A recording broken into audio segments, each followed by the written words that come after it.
Hi friends, do you know the difference between I will and I'm going to? I will എന്ന് പറഞ്ഞാലേ ഒരു sudden decision എടുക്കുമ്പോൾ പറയുന്നത് I will. ഇപ്പൊ ഞാൻ നിന്നെ ഹെൽപ്പ് ചെയ്യും. അത് ഒരൊറ്റ നിമിഷത്തിൽ നമ്മൾ എടുക്കുന്ന ഒരു തീരുമാനത്തിൽ നമുക്ക് ഐ വിൽ വയ്ക്കാറുണ്ട്. ഐ വിൽ ഹെൽപ്പ് യു, ഞാൻ നിന്നെ സഹായിക്കും.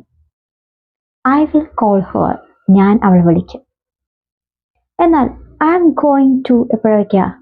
ഐ എം ഗോയിങ് ടു നമ്മൾ ഓൾറെഡി പ്ലാൻ ചെയ്ത കാര്യങ്ങളാണ്, അത് പറയാനാണ് ഐ എം ഗോയിങ് ടു. ഇപ്പോൾ ഞാൻ അവളെ വിളിക്കാൻ പോവുകയാണ്. I'm going to call her, I'm going to call her. ഞാൻ എൻ്റെ ഫ്രണ്ടിനെ വിസിറ്റ് ചെയ്യാൻ പോവുകയാണ്. I'm going to visit my friend. I think you got the difference. I will and I'm going to. To know more, please watch my YouTube channel. Thanks for watching. Hi friends, do you know the difference between I will and I'm going to? I will എന്ന് പറഞ്ഞാലേ ഒരു sudden decision എടുക്കുമ്പോൾ പറയുന്നത് I will. ഇപ്പൊ ഞാൻ നിന്നെ help ചെയ്യും. അത് ഒരൊറ്റ നിമിഷത്തിൽ നമ്മൾ എടുക്കുന്ന ഒരു തീരുമാനത്തിൽ നമുക്ക് ഐ വിൽ വയ്ക്കാറുണ്ട്.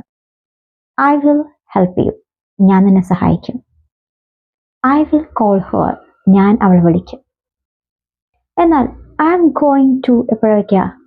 ഐ എം ഗോയിങ് ടു നമ്മൾ ഓൾറെഡി പ്ലാൻ ചെയ്ത കാര്യങ്ങളാണ്, അത് പറയാനാണ് ഐ എം ഗോയിങ് ടു. ഇപ്പോൾ ഞാൻ അവളെ വിളിക്കാൻ പോവുകയാണ്. I'm going to call her, I'm going to call her. ഞാൻ എൻ്റെ ഫ്രണ്ടിനെ വിസിറ്റ് ചെയ്യാൻ പോവുകയാണ്. I'm going to visit my friend. I think you got the difference. I will and I'm going to. To know more, please watch my YouTube channel. Thanks for watching.